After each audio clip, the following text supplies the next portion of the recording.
Hello, everyone. Hope you're doing well. I'm Brian Jones, and I'm a trainer in Heartfulness. It's nice to be back. Nice to have a platform where we can all come together and talk about deep topics, spiritual topics, relevant topics. Hopefully, I hope today's is. So, anyway, this topic today that I'm going to take up is based off of a chapter I read about a week ago in one of Babuji's books. So, if you're new to Heartfulness, there's been a succession or lineage of 4 spiritual guides, spiritual masters, and you'll often hear Babuji referred to. He was the second in this lineage, second master. His name is Ram Chandra, and we call him Babuji. And Babuji was very much a spiritual scientist. Amazing. His ability, his yogic ability was incredible. He was able to just peer into nature with his inner vision, his intuition, and explain everything in nature that was going on all the way back to the beginning of creation. And so it's interesting to hear, because you got to keep in mind, we're gonna go through a chapter today. We got to keep in mind that what Babaji was writing is so deep and so science oriented, and he wrote all this back in the 1940s, which is just incredible. So he was, even today, science is just discovering some of the things that he was writing about back in the 40s. It's really incredible. So we're going to get into that in a little bit. But first, let me look at the chat and see who's out there today. And if you would like to say hello, please just say where you're from in the chat. That would be great. I'd like to see who's tuning in. So today, so far, we've got Mahima, Rachita, Vidya. Great. I know I can see there's quite a few more people online. So if you'd like to say hello, that's great. Lauren from Cleveland. Hey, Lauren from Cleveland. Nice to have you back on here again. That's really great. I'm so excited to have someone. You're like my neighbor. I live in Strongsville, so I don't know where you're at, but so let's see who else is. Prashant, Rajiv, Michael from UK. Yes, Murugasan, Vidya. From North Carolina. Fantastic. Yeah, Vidya. Great. I was just in North Carolina. The company that I work for, they have a big office down there. So I just installed a very, very large piece of artwork that I designed for them. It's about 45 feet long and 5 feet high. So I was just down there. And North Carolina is such a beautiful place. So Kartik. Hi, Kartik. Piyush, welcome. Hello from Singapore. Hi, hello from Singapore. Pankaj, great. From Kolkata, wonderful. Anshul, welcome. Vidya, Lauren. Olmsted Falls. Oh, you're in Olmsted Falls, Lauren. Wow, we are neighbors. That's incredible. Okay, Mahima. Oh, there seems to be some disturbance in the audio. Okay. Can anyone else confirm that for me? I want to see if it's something on my end. Does the audio sound okay to everyone, or does it sound a little strange today? I'll wait for someone to post that in the chat. If someone would just post in the chat and let me know if the audio sounds okay, or if the audio sounds a little off today. That would be really helpful for me to know before I go on. I can make some corrections. Lauren, you say the sound is good. Okay. A couple more people could chime in. Murugasan, yes. Okay, that's good. Butankiri, yes, but there is some disturbance, little disturbance in the audio. All right, that's. Oh, it pitches oddly low. Okay, so I've had this happen once before, so I'm going to try and make a correction. So if you don't mind, I'm going to make an adjustment live. I hope I can do this. Okay. So now I have switched microphones, and I would like to know if this microphone is sounding a little bit better now.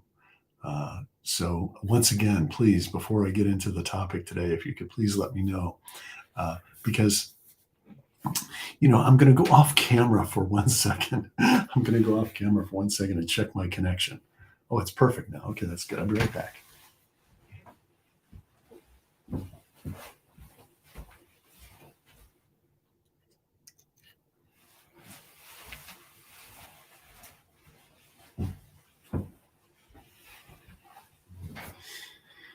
Okay, so great, fixed. All right, great. Okay, fantastic. All right, so that's good to know. Now we can continue with peace of mind. All right, everybody. So today, I'm really excited about today because what I'm going to do is I'm going to read a chapter from one of Babuji's books called Philosophy.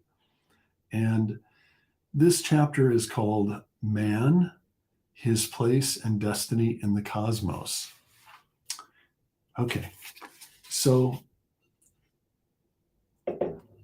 I'll read this. In some places it might be a little deep, but I'll stop from time to time and I'll add some comments just for clarity's sake. The reason I find this particular chapter is really important is the past couple of years I've been focused on the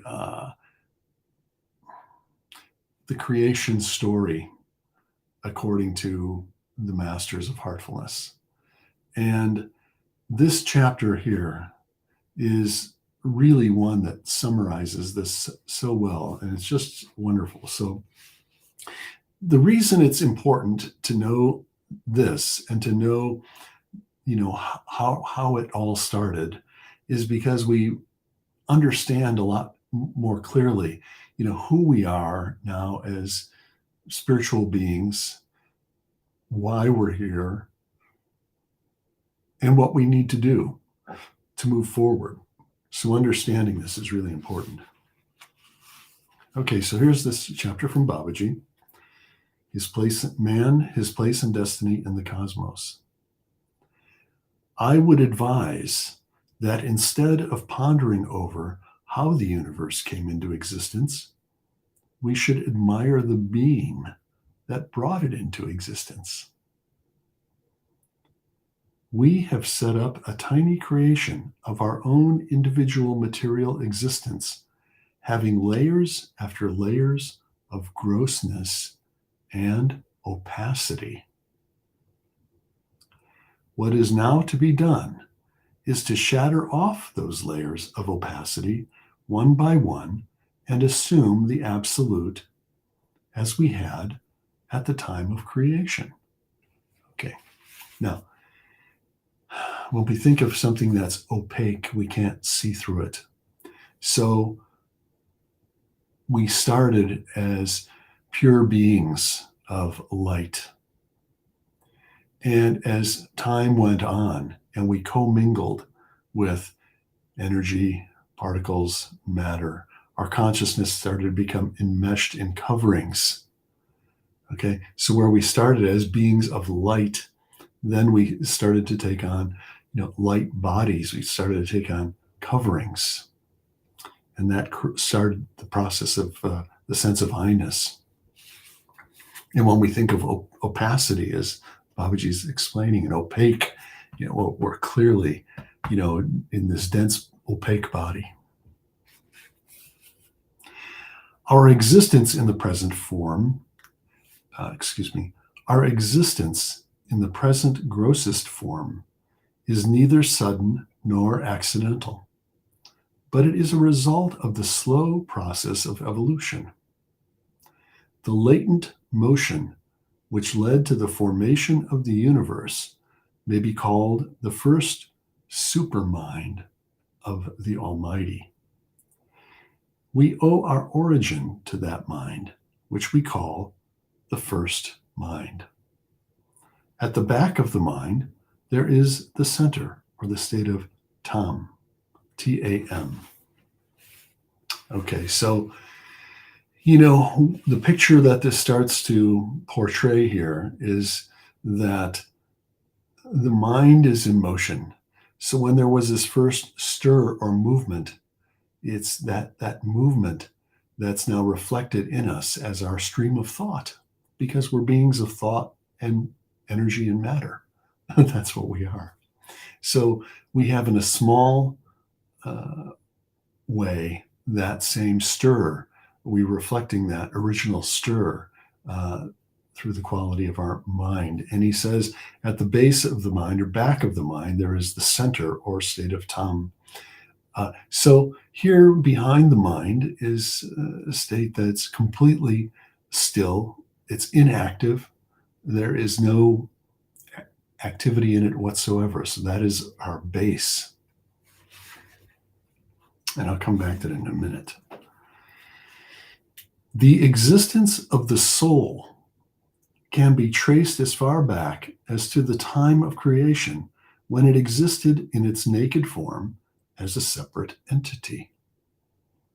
From the primary state of existence of the soul in its most subtle form, we marched on to the grosser and grosser forms of existence. These may be expressed as coverings around the soul. The earliest coverings were of the finest nature, and with them we existed in our homeland, the realm of God. Okay, so this goes on to clarify what I was actually just saying, is that in the beginning we were very subtle beings with very subtle coverings. The addition of more and more coverings of ego continued, and subsequently manas, mind, chit, consciousness, buddhi, intellect, and ahankara, ego, in cruder forms began to contribute to our grossness. Okay, so this is really important, because now he's explaining the further evolution of from where we were at. So as we became individual coverings and individual bodies, it wasn't so much that I-ness was there, as much as it was, and this is my own experience and understanding, as much as it was the perception of other than I. Because when we got to the point where we're receiving something other than I, right, then there's interaction. Now there's a relationship. So when that developed, that created all sorts of complexities and further development of the mind, of the intellect, of the ego. So that's contributed to that. In due course, samskaras, all right, before I finish this, in due course, samskaras began to be formed, which brought about their resultant effects. How can we have samskaras? We can only get samskaras when there's an other than I, when there's something that we're interacting with, because that is the thing that's leaving the impression on us. I, by myself, left alone in a pure state, am not collecting samskaras. But when there's something other than I, now there's a relationship, and now I'm interacting with that perceived relationship, and therefore I'm having experiences. And those experiences are being stored within me and coverings as samskaras, impressions. In due course, samskaras began to be formed, which brought about the resultant effects. Virtue and vice made their appearance. Slowly, our existence assumed the densest form. The effects of samskaras is the commencement of feelings of comfort, miseries, joys, and sorrows. Our likings for joys and comfort and dislikings for sorrows and miseries have created further complications. Consequently, we find ourselves surrounded by pain and miseries, and we think that deliverance from them is our main goal. Wow. All right. So Babuji just took us on a huge other stage of our devolution here, explaining how through the relationships that we're perceiving and the impressions that we're gathering, that we started to like certain impressions and dislike other impressions, which forms our likes and dislikes.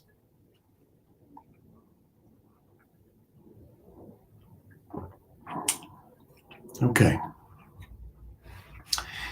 Now, I want to just say something now, and I want to step back to when he was talking about the latent motion and saying that at the back of the mind, there is the center or state of Tam. So what I want to say is we experience this almost every single time we meditate in Heartfulness. We go through this whole thing in reverse. So we're starting with, we sit down, okay, the mind is active, our body's active, and then we bring our attention and draw it inward. We draw our attention inward towards our own center or the heart area, okay? And by the end of the meditation, the mind has settled, become calm. We've likely gone very, very deep into the meditation. There is no more time. There's no more space.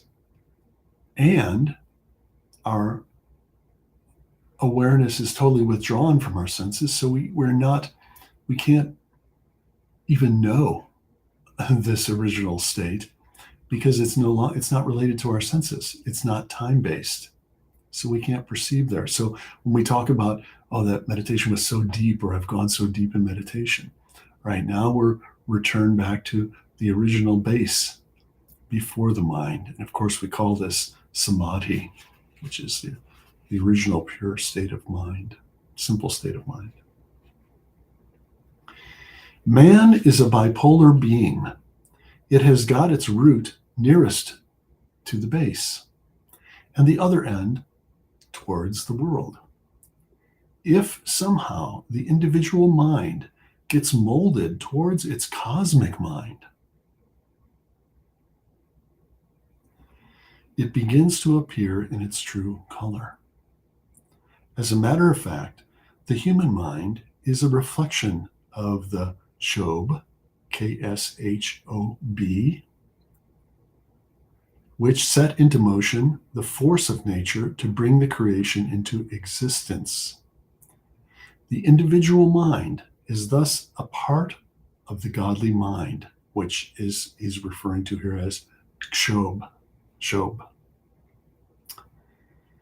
If we somehow turn its downward trends towards the base, it will become quiet, calm, and peaceful. This is what we do in meditation. We turn towards the base. So far as my personal experience goes, I find that only the help of a dynamic personality can turn it towards the base. It is only the power and the will of such a personality that makes a mark in this respect. Reading and writing are of little avail. The man with faith, devotion, and self-confidence wins.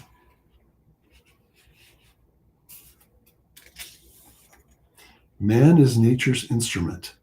He possesses immense power and has the implement required for the utilization of that power.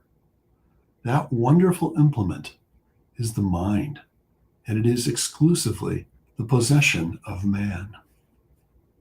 Even God, who is thought to be the object of worship, does not have mind. Animals are said however, said to possess mind, but it is of a different nature. It is, so to say, in an inert state in comparison to man's mind, which is full of life and activity. The mind owes its origin to that first stir, which came into effect by the will of God to bring the creation into existence. Okay, the stir. Now, let's just think about this. Science talks about the Big Bang. That's the word it uses. Okay, but Babuji, I think, wonderfully uses the word there was a stir in the infinite. Now, if we look at the galaxies all through the universe, I believe the majority of those are spiral galaxies. And if we think of a spiral, what does that motion look like? It's a stir, something stirred. So we find these rotations reflected all through the universe, and even in our own small part of the universe here, we have the rotation of the planets around the sun. Once again, there was a stir. And we have the moon rotates around the earth. Again, you see? So this is what Babuji's talking about. He's talking about a principle here of nature.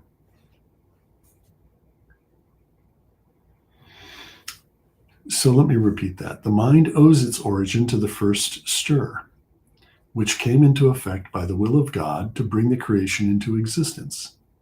Such being the nature of the human mind, it is highly incorrect on the part of pseudo-Mahatmas to rail at it in the bitterest terms, proclaiming it as the worst enemy of man. They do not take into account its real value and merit. In fact, it is the only instrument for bringing things into action. It is the original cosmic power in miniature form, which brought into existence the tiny creation of man.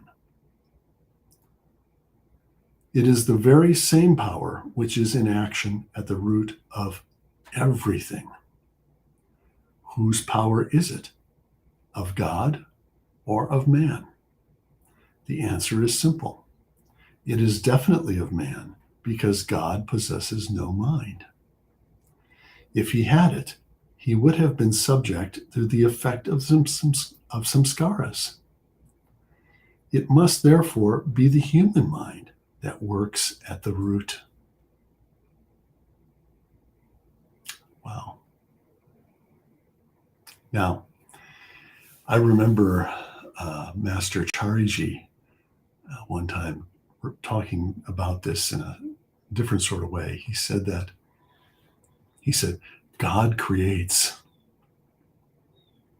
and human beings are in charge of evolution.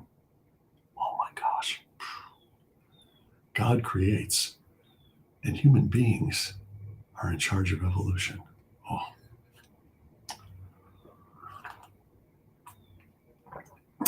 I'm not sure that was such a good idea. But you can see now, what have we human beings done with evolution? Well, we've created an unregulated state of mind. We've created chaos, and that unregulated mind is creating further chaos in the whole world, everywhere. And sadly, that chaos is multiplying, and our minds are becoming more and more complex. And this is the reason why it's so important that we come together and we meditate together as a group, because that field or egregore that gets created, that will help to regulate the mind of this world, especially when we hold, these intentions that I talked about last week. This is why these intentions are so powerful, okay? Because Babuji's saying that we have the power. We are that God does not possess mind. We possess the mind. And so all of creation is really, its direction is up to us.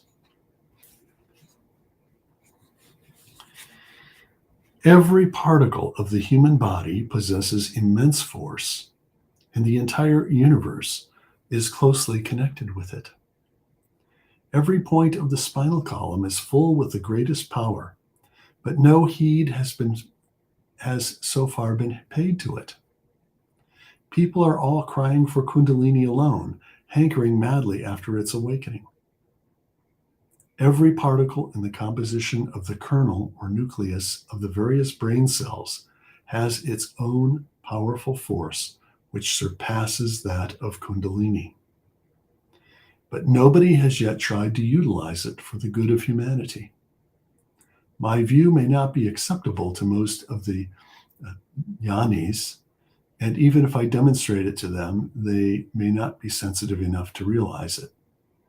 A time has, however, to come, as it must, when people will understand and realize this. Okay. Now, I write on Quora, and Quora is it's a wonderful gathering of spiritual-minded people. It's an online question and answer platform, and I've been writing on there for about 7 years. And Kundalini is one of the big topics, keeps coming up. And, I just find over and over again that people don't really have any understanding about it, and they think it's the end-all, be-all to their spiritual evolution. But actually, it's a very coarse power. And when it gets awakened in people, it can cause a lot of harm. And I've seen this firsthand many times. So what Babuji is trying to caution people, we don't want to just, jump into practices and doing things that we don't understand what it is. Okay. I'm going to read two more paragraphs, I think, here. So this is the next small chapter within this chapter. It's called, and I love Babuji's titles. I mean, this is amazing. Extinction of Parallelity Between the Human and the Divine. Great. It is commonly believed that God created man in his own form. All the religions, philosophies, and sciences of the world more or less agree on this point. It does not mean that the physical form of God is the same as that of man, the human body made of flesh, bones, skin, etc., possessing arms, legs, and other limbs. It really means that man possesses or is composed of all the powers, forces, and energy which are present in nature in the same order. So we are many versions of the entire cosmos.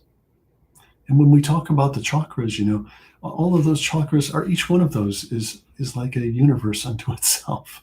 And we're entirely the manifestation of all aspects of the creation, from the base all the way down through all of the coverings, through all of the coagulation of energy and matter and consciousness, all the way down here to now this densest human form. The composition of man is exactly the same as that of the universe. Just as behind this solid external universe there are innumerable others of finer and still finer types, so behind this gross physical form of man there are numerous finer and still finer forms of existence. The outermost form is the gross body, behind which there exists the astral body and causal body. Besides these three outer forms, there are innumerable others which are so fine and subtle that thinkers do not call them bodies, but only as fine coverings around the soul. It is really very difficult to assign a name for each one of them, which may be countless.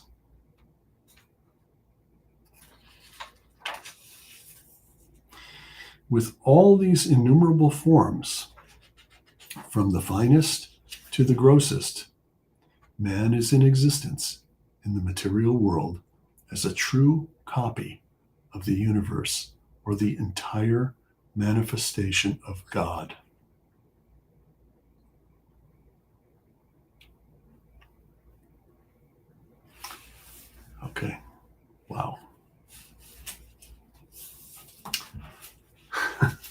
In fact, there. That was my note to mark this page. Wow. Wow is the new Om. That's what I say.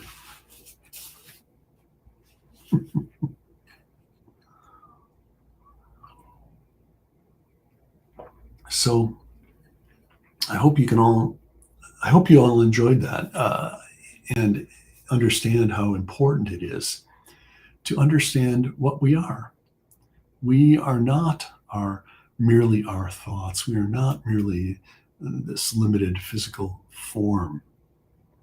We are immense beings of luminosity and light.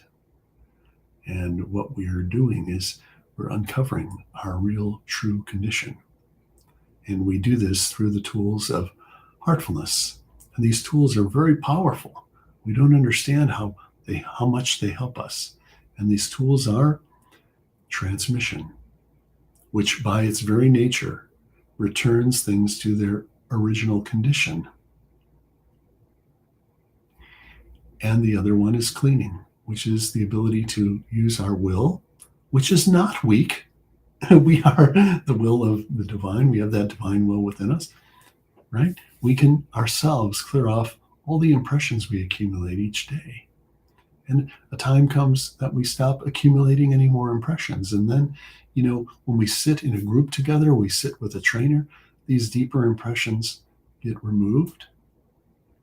And we find that we're quickly on the journey or yatra back to our subtle, true nature. So this is what we're doing. So, when you feel down, or the life is getting you down, or you feel a sense of aloneness or sadness, I would like you to recall this reading today and understand that, we should, I don't want to use the word shouldn't.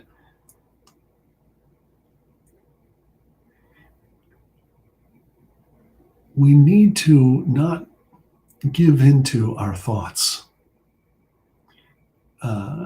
because that starts sending us down this spiral, because once again, the stir. And when we start giving into thoughts of sadness and negativity and, doubts and all of these things, we're again in that spiral. Okay. The spiral is everywhere, but this spiral spirals downwards. And pretty soon we're just caught in a loop of thinking and emotion that we replay over and over again. And eventually it's so powerful that we can't stop it replaying itself. Now we're stuck in a thought loop. This is what happens. And all of this has to do with, one, we're powerful beings. One, we have thought in motion, which is a reflection of the stir. And we have the power and ability to get out of all this. So that's what we do, and we should be happy about that we know how to do this, and we want to be able to share this with others. All right. So I see that there's been a couple of comments before we meditate. Iverson. Hi, Iverson, my dear brother. Nice to know you're there, your presence. Kartik says, what should we feel during meditation? And then you have in parentheses, high heart rate, feeling of something descending upon us. How to get deeper into meditation sittings. Well, Kartik, no, we shouldn't be trying to look for anything because we can't see it. We can't see it because we're withdrawing from our senses into the meditative state.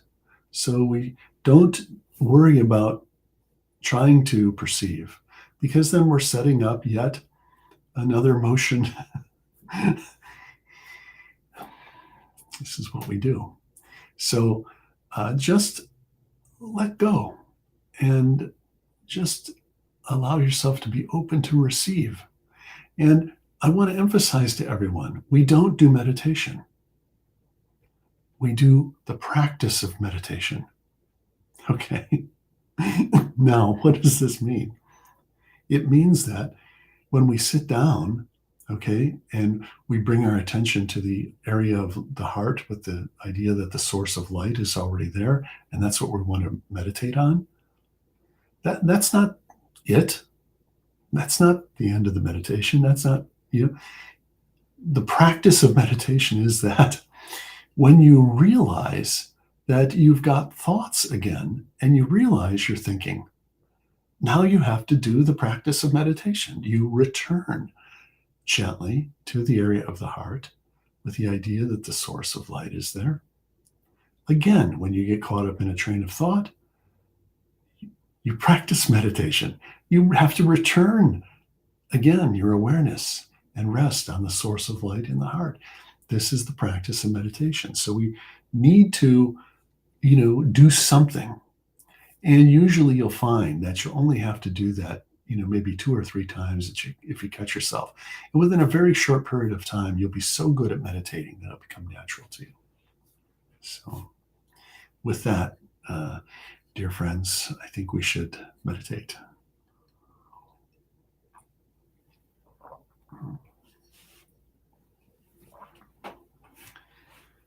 Okay, so everyone, I invite you to please sit comfortably.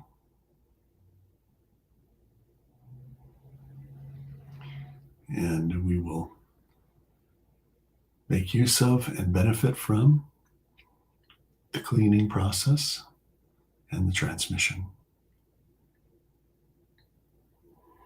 Gently close your eyes.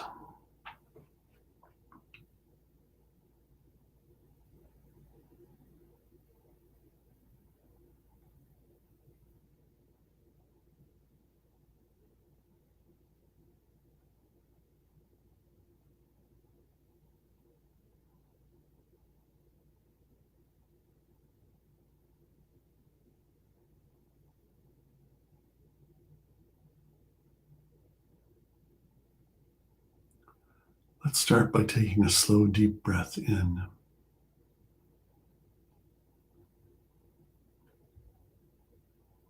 And let it go. Feel your shoulders are relaxing and dropping down.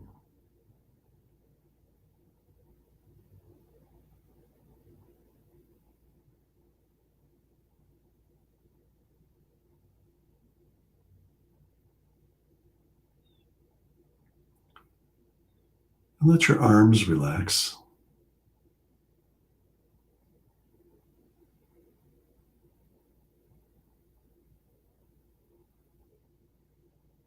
And your palms and fingers.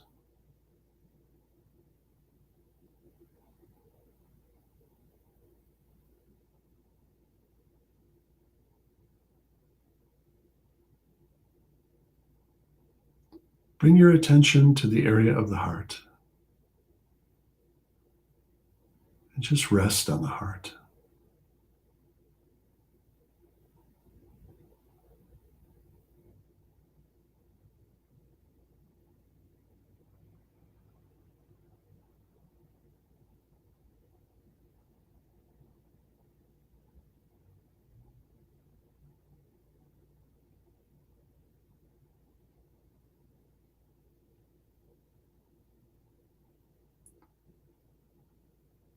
Feel the area of the heart is softening.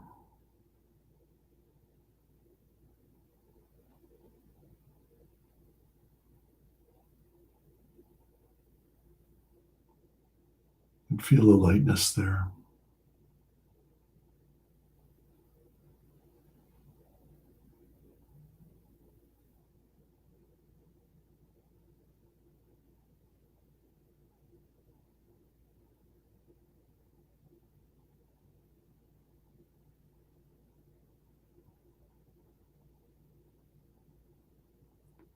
And let's rest on the source of light already present in the heart. And feel the source is inviting you inwards.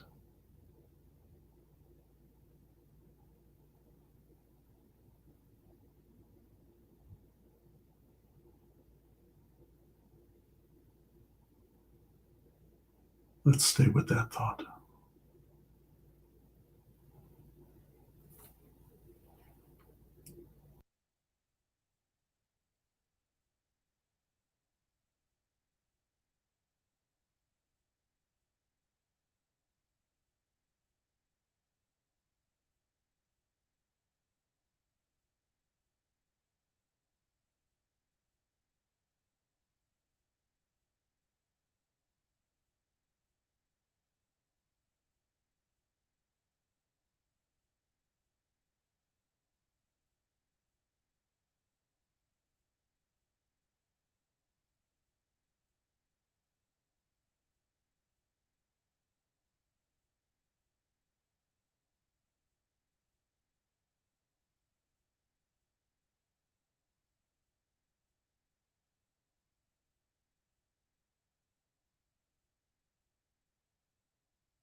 That's all.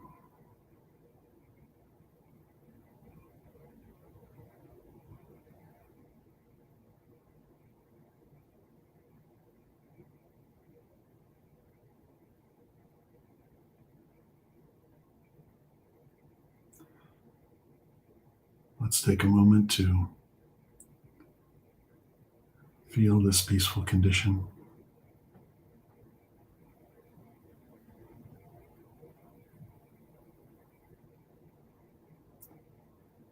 And also have the thought that everyone in the world is also enjoying this state.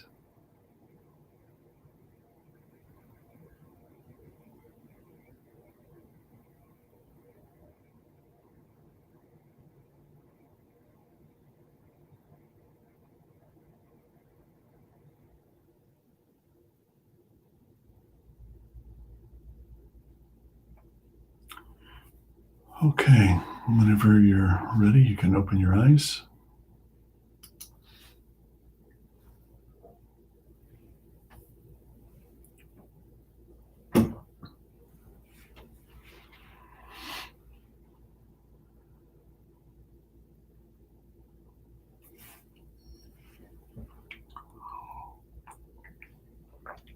So thank you for being a part of the session today. I'm happy to be with you all. And I look forward to us getting together next week. So until then, as I always say, stay with the heart. And also remember those intentions we talked about. Let's all make an effort to try and say those, from now through Lalaji's birth anniversary, which is something I hope you will all consider attending. It's going to be quite an amazing event, and that will be held at Kana Shantivanam. All right. So until we meet again, stay with the heart.